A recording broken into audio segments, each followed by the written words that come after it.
Sánchez prorroga el estado de alarma hasta el 26 de abril y apela a los pactos de la Moncloa para salir de la crisis. Sánchez pedirá al Congreso la prórroga esta semana y avanza que habrá más, aunque no tan duras. El presidente del Gobierno, Pedro Sánchez, ha anunciado que pedirá esta semana al Congreso de los Diputados la prórroga del estado de alarma hasta el próximo día 26 de abril, es decir, 15 días más de lo previsto, y ha lanzado un mensaje de esperanza a los españoles: una vez superado el pico, estamos en condiciones de doblegar la curva y estamos cerca de alcanzarlo. Además, ha afirmado que la alarma seguirá más allá de abril, aunque, eso sí, el Gobierno levantará la restricción de las actividades no esenciales después de la Semana Santa, tal y como estaba previsto. La alarma seguirá a partir del 26 de abril, pero rebajada. Este ha sido uno de los mensajes que el presidente ha querido lanzar a los ciudadanos. Más allá de ese 26 de abril, el nuevo plazo anunciado este sábado, seguirán las medidas de restricción y se alargará el estado de alarma, pero no será igual que ahora y el Gobierno espera que se pueda recuperar algo de vida personal, económica y social.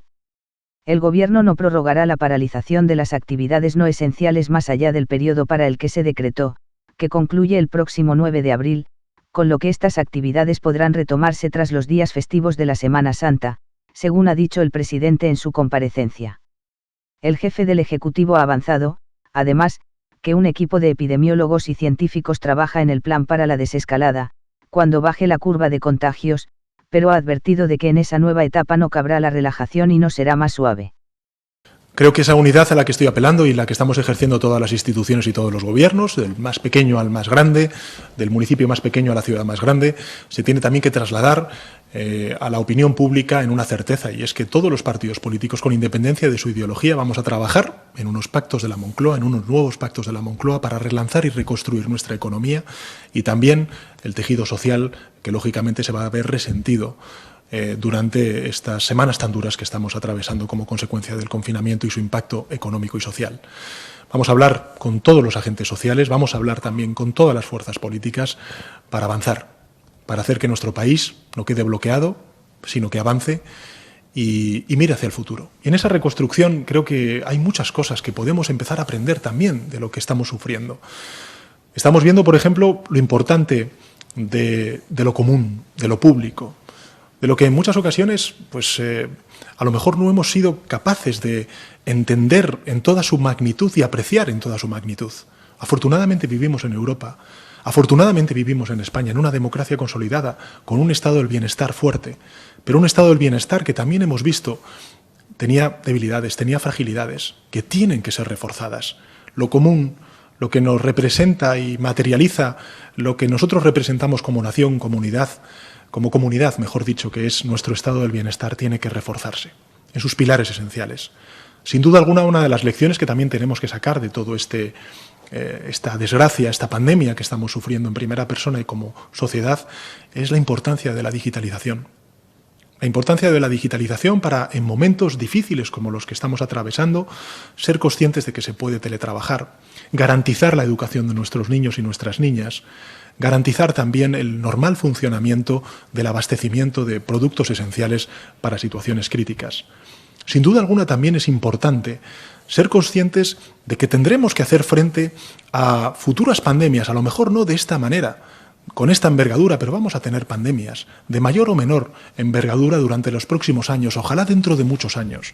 Pero para eso necesitaremos reservas estratégicas, necesitaremos ser capaces de autoabastecernos con una fabricación nacional, con empresas nacionales que nos garanticen la provisión de los mínimos instrumentos materiales que puedan garantizar primero al personal sanitario, a las fuerzas y cuerpos de seguridad del Estado, a las Fuerzas Armadas y luego, lógicamente, al conjunto de la sociedad española una mínima protección en higiene, en lavado, en mascarillas, en guantes, en definitiva, en lo que hoy, desgraciadamente, como consecuencia de esta pandemia, se ha convertido en algo común, cotidiano y que tenemos que garantizar para el futuro.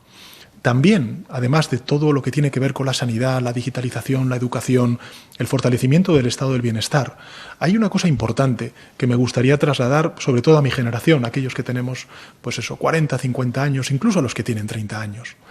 Mirad, es evidente que de esta crisis económica, que lógicamente estamos sufriendo ya como consecuencia de la pandemia, es evidente que para poder garantizar y sostener las rentas que vamos a tener que garantizar durante este periodo, que esperemos sea lo más breve posible para que la economía rebote y volvamos a crecer y a crear empleo, es evidente que la economía española se va a tener que endeudar. Es evidente, por tanto, que vamos a detraer recursos económicos a las generaciones futuras, a los jóvenes a los cuales antes apelaba, a los niños que ahora mismo estarán dibujando en sus casas y aguantando este confinamiento sin entender muy bien por qué, a las generaciones que todavía están por nacer. Esas generaciones van a entender que nosotros hagamos ese sacrificio de trayendo recursos que ellos necesitarán en un futuro si también volcamos recursos económicos para esa lucha, que es la lucha contra el cambio climático, la adaptación y la mitigación de ese cambio climático.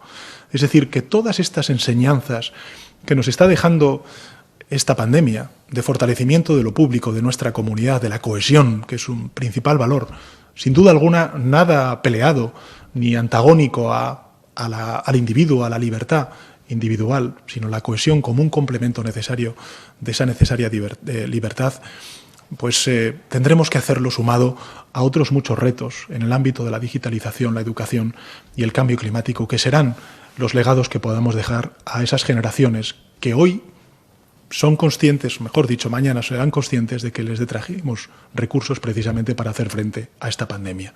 Y para que lo entiendan en un futuro, pues lógicamente tienen que ver que esos esfuerzos de inversión, de reconstrucción que lancemos hacia el futuro, pues lógicamente son también en su beneficio.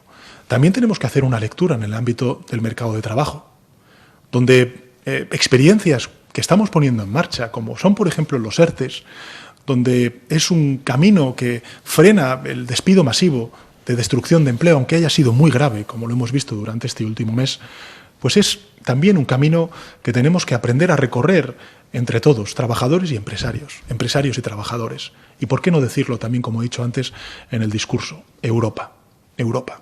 Sin duda alguna, este proyecto común que yo personalmente he defendido siempre a lo largo de mi trayectoria política y que creo que además es muy necesario en este momento tan crítico y también en el mundo que vivimos, con o sin la pandemia del COVID-19, necesita ser reforzado. Esa gran lección también quiero compartirla con el resto de líderes europeos, la estoy compartiendo con ellos y creo que ahí nos estamos jugando en buena medida también el futuro de esas generaciones a las cuales antes apelaba. Con lo cual, esa unidad se tiene que dar en todos los frentes, en el ámbito social, en el ámbito institucional, en el ámbito de las fuerzas políticas y, sin duda alguna, también en el ámbito europeo. Y a esa unidad pues apelaré también cuando llegue la reconstrucción, sin duda alguna, en el ámbito nacional con esos pactos de la Moncloa. El país le pregunta, presidente, si tienen ya un horizonte de salida o harán falta más prórrogas. Italia ya habla de mayo. ¿Qué pasará con la gran industria? Bueno, y dice también, si me permite, ha recibido críticas muy duras en los últimos días. ¿Cree que son injustas o cree que deberían admitir que han cometido algún error? En este sentido, Diario 16 le recuerda que el Partido Popular ya ha encargado un informe que avale que la responsabilidad de la expansión del virus fue la manifestación del 8M en Madrid. Mire, yo, desde luego, lo he dicho en muchas ocasiones, creo que como presidente del Gobierno estoy en lo que estoy.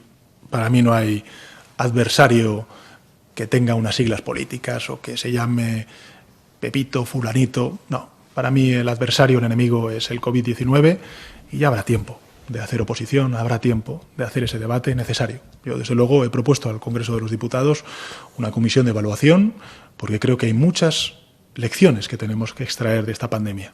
De alguna manera, creo que hay que abordarla con una actitud de humildad por parte de todas las sociedades occidentales. Hemos visto pandemias que han sufrido otros continentes, Asia, África. Considerábamos que Occidente no estaba, digamos, sujeto a este tipo de crisis, de pandemias, ¿no? Y hemos visto que efectivamente son posibles. Pensábamos que era ciencia ficción, pensábamos que podía solamente existir en la realidad que nos distópica que se ven en algunas series de televisión y hoy, desgraciadamente, sabemos que es cierto y que no solamente puede afectar a sociedades desprotegidas desde el punto de vista del estado del bienestar que pueda representar en Europa, sino que cualquier sociedad, por muy desarrollada que sea, puede ser objeto y sufrir y víctima en consecuencia de este tipo de pandemias. Por tanto, humildad, Desde luego, ser muy conscientes de quién es mi enemigo. Mi enemigo es el COVID-19, como es el enemigo del conjunto de la sociedad. Practicar en primera persona esa unidad a la que apelo al conjunto de las sociedades. Y cuando venga el debate político, tendremos ese debate político. Yo ya les adelanto que ese debate político, al menos por parte del Gobierno y de mi persona, será constructivo. Y no porque no quiera ni eludir las responsabilidades que asumo en primera persona desde que, lógicamente, anuncié y decreté el estado de alarma. Faltaría más, las asumo en primera persona porque soy quien representa ahora mismo a la nación en su conjunto en cuanto a la toma de decisiones, sino que lo haré en el ánimo constructivo para que los presidentes que vengan en un futuro, y presidentas, espero, en un futuro de nuestra democracia española, encuentren con muchísimas más herramientas e instrumentos de la que nosotros ahora mismo estamos contando para futuras pandemias. Ojalá no se produzcan, pero si se producen, que lógicamente cuenten con instrumentos que permitan tener una respuesta mucho más eficaz para defender lo que queremos defender entre todos, que es la vida de nuestros compatriotas. A partir de ahí, responder a la pregunta del diario El País. Vamos a ver, quiero hacer algo de pedagogía en esto porque algunas veces cuando hablo con algunos ciudadanos que me plantean algunas de estas cuestiones, incluso también con empresarios, ¿vamos a vencer al virus? Sí, sin duda alguna. ¿Las medidas de confinamiento y de aislamiento están ayudando? Definitivamente.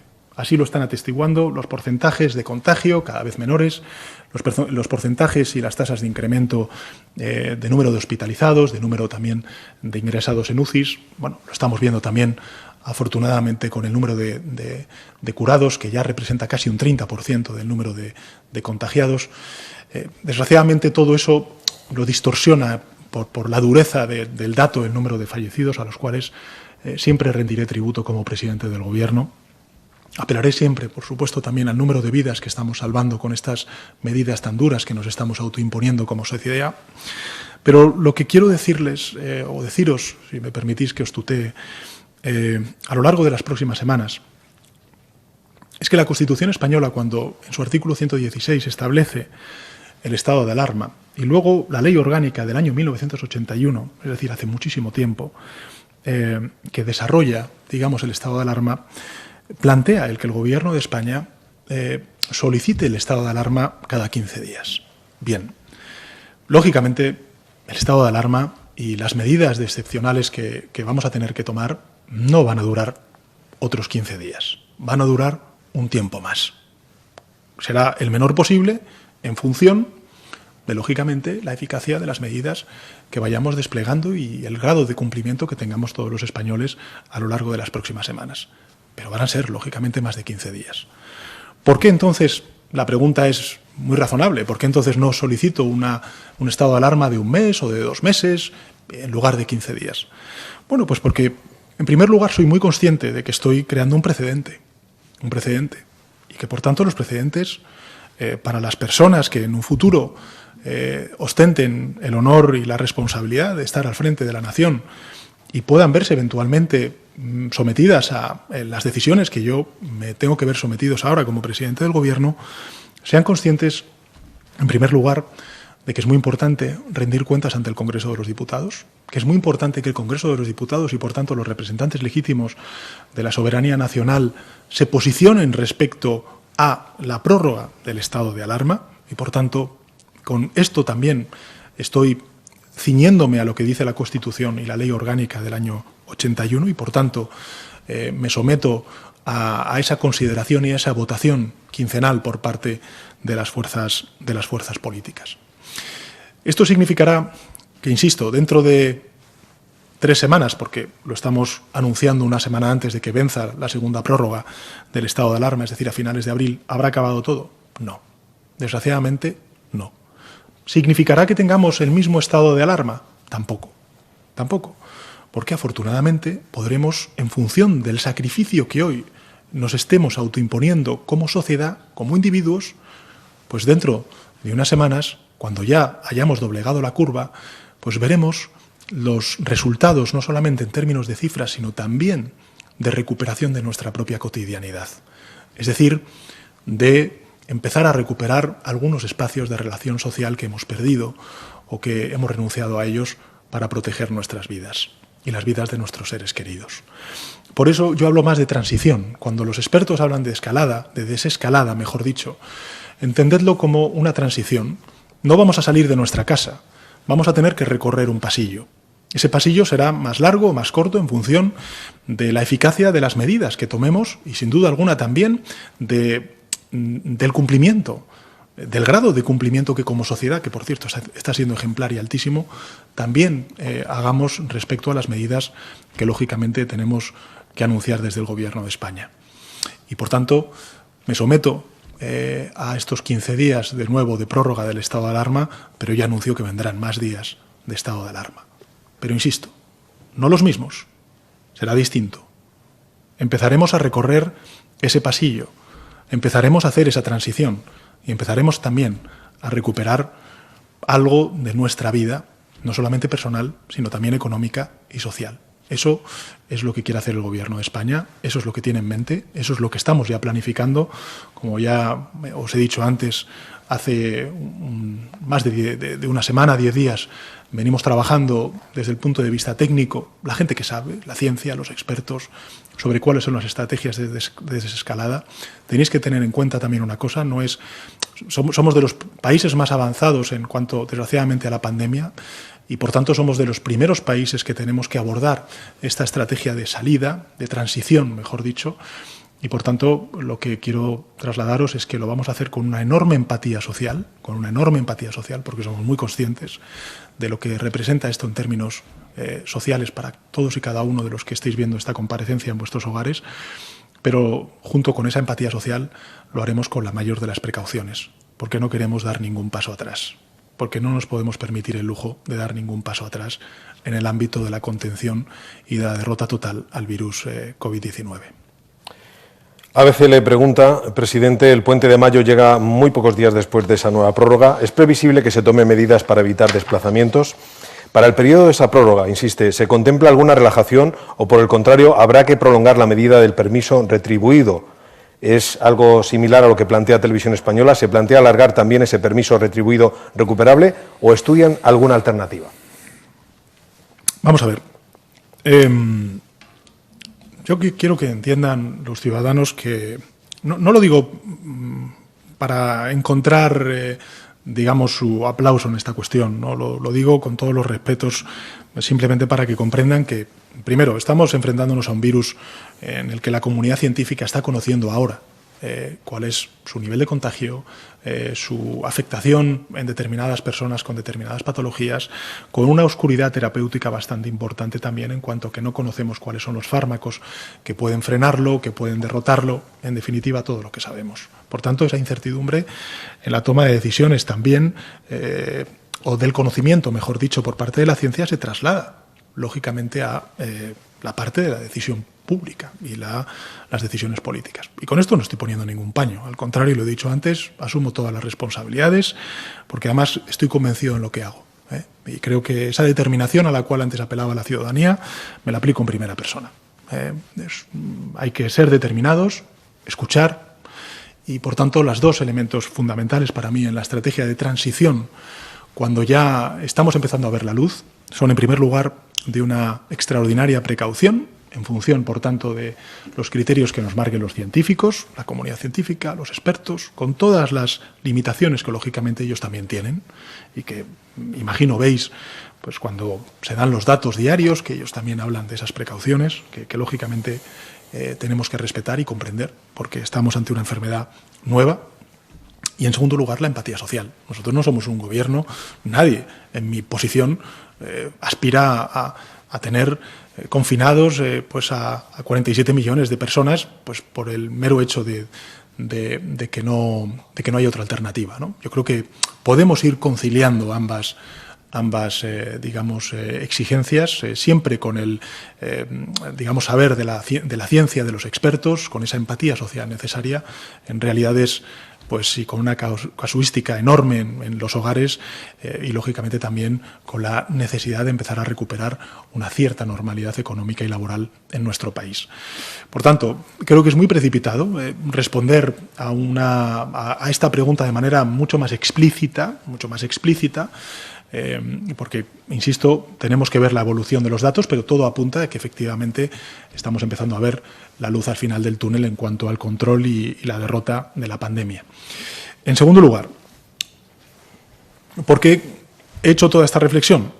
Porque es cierto que nosotros el pasado domingo planteamos un Real Decreto Ley que ha sido criticado por parte de algunos partidos de la oposición, y no quiero entrar en ese debate, y también pues ha suscitado un cierto temor por parte del tejido productivo de que esto qué iba a significar, si iba a ser un parón definitivo de la economía. No, vamos a ver.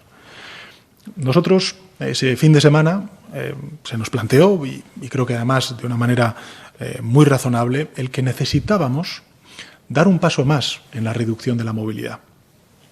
Y que ese paso más, como dije cuando comparecí para explicar ese Real Decreto Ley, exigía el que tuviéramos niveles de movilidad de los fines de semana durante los días laborables.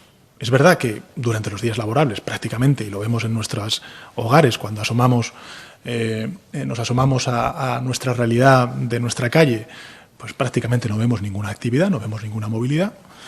En los días laborables estamos hablando pues, de que ha sido de una media, desde el decreto del estado de alarma, de un 70%, es decir, hay una extraordinaria, un extraordinario cumplimiento de manera ejemplar por parte de la ciudadanía de esas decisiones, de esas restricciones de movilidad que nos hemos impuesto, pero que durante los fines de semana dábamos un salto y era pues, mayor, era de más de un 80%. Bien. Lo que hemos hecho con el permiso retribuido recuperable es precisamente eso, aprovechando la Semana Santa, anticipar esa Semana Santa e intentar que la movilidad pues rebajara sus parámetros hasta poco menos estar como en los días de fin de semana, ¿no? Bueno, estamos muy cerca de ello. Los datos que tenemos, pues la verdad es que en ese sentido son muy alentadores. Es verdad que los españoles pues han entendido perfectamente esta decisión y, por tanto, pues estamos en unos niveles de movilidad que permiten precisamente cumplir con esos objetivos que nos habíamos marcado previamente a ese Real Decreto Ley. Eso significa que después de que venza, creo recordar, el día 9 de abril, como anuncié en la anterior comparecencia, ¿vayamos a prolongarlo? No. Lo que vamos a hacer es regresar al estado de alarma que teníamos antes de la aprobación de ese Real Decreto Ley. Y, por tanto, creo que el planteamiento que hace el Gobierno es de haber tomado esta decisión, que era crítica, precisamente para controlar algunos aspectos que preocupaban a la comunidad científica en relación con los hospitalizados y también con las UCIs, pero el consejo que nos trasladan también esos expertos, esos científicos, es que efectivamente, pasado este Rubicón, después de la Semana Santa, el estado de alarma, tal y como lo aprobamos inicialmente, podía ser recuperado. Con, insisto, absoluta, ¿cómo lo diría?, precaución. El Gobierno de España, lo he dicho en muchas ocasiones en mis comparecencias, siempre hemos tenido claro que esta es una crisis dinámica, que nos estamos enfrentando a un enemigo que empezamos a conocerle de manera mucho más adecuada, pero nos faltan todavía elementos. Pues es evidente que tenemos que ir reaccionando en función de cuál sea la evolución de esa pandemia. Si todo indica los datos que estamos viendo, pues evidentemente estamos en la dirección adecuada, pero no bajamos la guardia. No bajamos la guardia y, en consecuencia, todas las medidas que tomemos pues lógicamente tendrán muy en cuenta también los datos que nos vaya arrojando tanto las comunidades autónomas como también la comunidad científica. Y, por tanto, en ese sentido, creo que es importante decir que lo que vamos a prorrogar es el estado de alarma que aprobamos hace 15 días, no la medida extraordinaria que aprobamos aprovechando la Semana Santa y que ya, pues lógicamente, cuando termine la Semana Santa no tiene razón de ser, y que, evidentemente, en función de cuál sea la evolución, pues iremos modulando el estado de alarma. Si me permitéis, no es tanto vamos a tener un estado de alarma a lo largo de estas próximas semanas, vamos a tener sucesivos estados de alarmas en función de la transición y lo que dure la transición hacia la recuperación definitiva de nuestra cotidianeidad como sociedad. Es un sacrificio, yo soy muy consciente de lo que estoy diciendo, enorme, pero también digo que es muy necesario para poder vencer definitivamente al virus. Con esta respuesta contesta muchas preguntas que se estaban formulando en un sentido similar. La sexta le preguntaba qué pasará a partir del 12 con la hibernación económica, un término que se ha asentado. Le preguntaba también Bueno, pues eso es claro. No lo habrá. Cuando venza el plazo del Real Decreto Ley, volveremos al estadio anterior y efectivamente estaremos siempre con las antenas respuesta, si me permitís la expresión coloquial, para evidentemente reaccionar cuanto antes a la mínima expresión que veamos de un repunte de la pandemia. Preguntas formuladas en el mismo sentido por el diario.es, por RACU, pero, por ejemplo, Informativos Telecinco le pregunta al hilo de esto si recuperar esa movilidad supondrá o no un riesgo de retroceder en los avances de la cuarentena. Yo creo que es muy importante también que todos nosotros seamos conscientes de que estamos aprendiendo, que ya conocemos mejor a nuestro enemigo. No significa que lo conozcamos en su totalidad, porque tendríamos la vacuna o al menos los antivirales que nos permitirían... los retrovirales, mejor dicho, que nos permitirían conocer la respuesta más adecuada y más eficiente a este virus. Pero estamos aprendiendo. En casa, seguro que hoy los niños se lavan más las manos que hace 3 semanas. Estamos aprendiendo que, bueno, pues podemos hablar en lugar de a 3 centímetros, como hablábamos antes, a 1 metro. Estamos aprendiendo que las relaciones sociales en este momento tan complejo, pues lógicamente se ven alteradas y que lo hacemos además para protegernos a nosotros y para proteger a nuestros seres queridos. Por tanto, lo que quiero decir con esto es que no podemos evaluar estas decisiones con los ojos que teníamos y el conocimiento que teníamos hace 3 semanas. Porque nosotros mismos como sociedad también estamos aprendiendo cómo reaccionar individual y colectivamente frente al virus. Por tanto, cuando empecemos a recuperar una cierta movilidad, que insisto, las medidas que estamos tomando y que vamos a seguir tomando son muy duras, pero evidentemente, pues lógicamente en función de los datos, insisto, podremos ir modulando ese estado de alarma, creando otros estados de alarmas más duros o menos duros, más flexibles en función de ese pasillo que tenemos que transitar hasta que definitivamente salgamos de esta pandemia.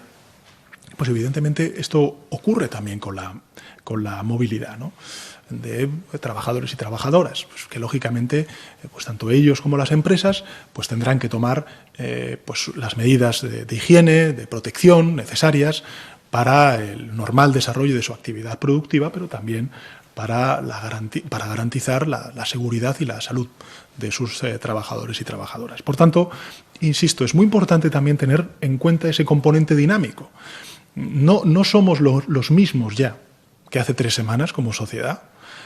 Conocemos mucho mejor al virus, sabemos cuáles son las políticas que vencen al virus y, sobre todo, somos muy conscientes, no solamente que esas respuestas no nos vienen solamente del gobierno, sino que nosotros mismos las podemos aplicar en primera persona cuando estamos en nuestros hogares. Desde luego, tengo muy claro que hoy los niños se lavan mucho más las manos que hace 3 semanas. Y eso significa también que hay una conciencia que estamos viendo en nuestros críos, ¿no? O nuestros mayores somos muy conscientes también de que si hay un vecino que puede hacer la compra en lugar de una persona que es mayor, pues evidentemente se están haciendo en comunidades. Eso hace 3 semanas a lo mejor pues no lo sabíamos, lo desconocíamos. Hoy, afortunadamente, lo conocemos y, por tanto, insisto, es muy importante también, desde el punto de vista hasta incluso del análisis público que legítimamente hacen los medios de comunicación, que comprendamos y que nos adaptemos a ese ejercicio dinámico que diariamente estamos haciendo. Nuestra sociedad hoy ya no es la de hace 3 semanas. Será también muy distinta cuando terminemos con el estado de alarma definitivamente dentro de unas semanas. Y eso no significará que seamos peores. Al contrario, yo estoy convencido de que vamos a ser mucho mejores, mucho más fuertes, mucho más resilientes y, sin duda alguna, vamos a salir mucho más unidos de este trance. Sobre el escenario de desescalada, el Confidencial le pregunta: ¿el Gobierno recomendará la utilización generalizada de mascarillas para cuando comience la desescalada? Ahora mismo no hay suficiente stock, tampoco se está cribando de manera masiva a la población con test rápidos. Bueno, yo creo que ha respondido los expertos del Comité Técnico. Yo quiero primero reconocer el trabajo que ha hecho el Gobierno de España, las comunidades autónomas, por proveernos del necesario material para hacer frente a esta pandemia. Primero, a las personas que están en primera línea, como es el personal sanitario, en segundo lugar a todos los servidores públicos que están haciendo que nuestro país funcione, aunque sea al ralentí, pero que funcione, desde las fuerzas y cuerpos de seguridad del Estado, las Fuerzas Armadas, como también, en fin, estoy pensando en empleados públicos que están en múltiples ministerios o incluso también garantizando el transporte de nuestras propias mercancías y por extensión a todo el sector privado que está garantizando los servicios esenciales que decretamos en el estado de alarma. Pero evidentemente quiero rendir también un tributo junto a ello a la industria española. Yo ayer estuve, por ejemplo, gracias también a la colaboración con el Gobierno de España, en una fábrica madrileña, una empresa familiar que lleva varias, me parece que son 2 generaciones trabajando en los respiradores, que son muy necesarios para garantizar precisamente la asistencia correcta a nuestros compatriotas que están ahora mismo en las unidades de cuidados intensivos, en las UCIs. Bueno, pues esa capacidad de autoabastecimiento a la cual antes hacía referencia es fundamental, es prioritaria.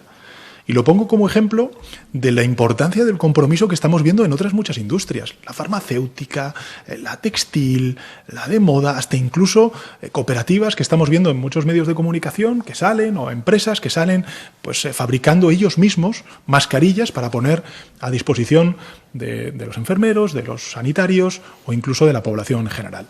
Desde luego nosotros vamos a garantizar la provisión de esas mascarillas. Desde luego vamos a garantizar la provisión también de todos esos geles que necesitamos también para garantizar nuestra higiene. Lo vamos a garantizar. Lo estamos haciendo a marchas forzadas. Hace 5 días, por poneros un ejemplo, no teníamos garantizado que la fábrica que fui a visitar ayer pudiera producir de 90 a 120 respiradores diarios. Pero hoy lo puede hacer.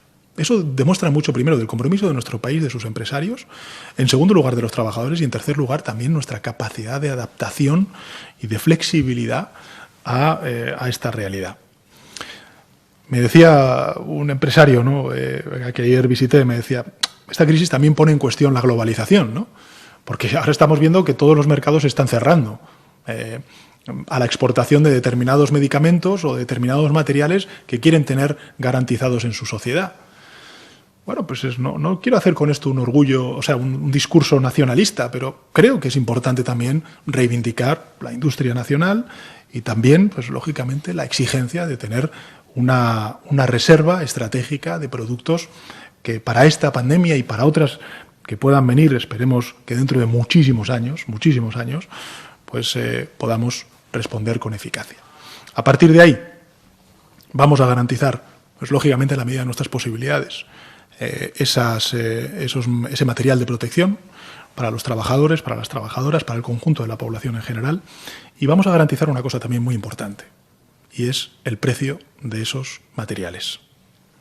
Lo hemos hecho, por ejemplo, desgraciadamente lo hemos visto, la necesidad de establecer precios controlados en los servicios funerarios.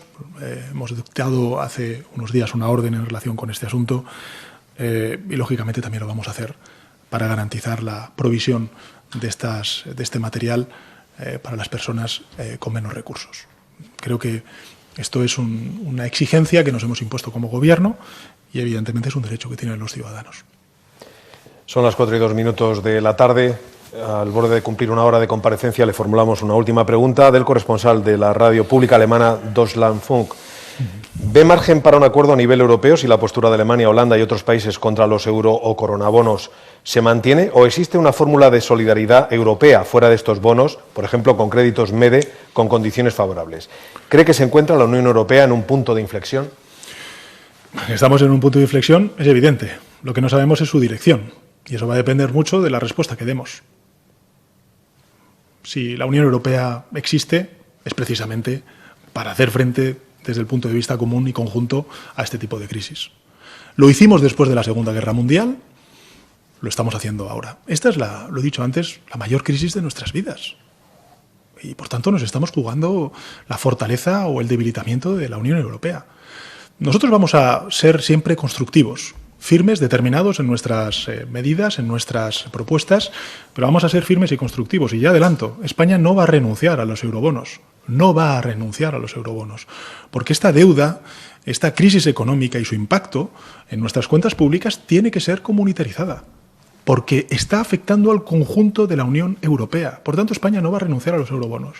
Ahora bien, somos también un país pragmático y somos un país que sabe que podemos encontrar fórmulas que avancen hacia esa mayor federalización e integración que, lógicamente, el Gobierno de España siempre ha defendido y yo, lógicamente, a lo largo de mi carrera política, ¿no?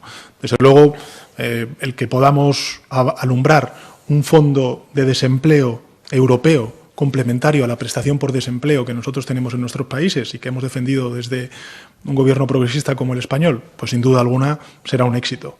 El que podamos volcar todos los recursos de los fondos estructurales sin condicionalidad en aquellos países que teníamos asignados esos fondos estructurales, pues será también una gran noticia. El que podamos establecer líneas precautorias en el mecanismo de estabilidad económica sin ningún tipo de condicionalidad será también una extraordinaria medida, pero que nadie se equivoque. El Gobierno de España va a trabajar, va a defender y nunca va a renunciar a los eurobonos, porque eso es solidaridad. Eso es Europa. Y, desde luego, la determinación del Gobierno de España en esto es total y absoluta. Gracias, presidente del Gobierno. Gracias a todos los participantes. Gracias.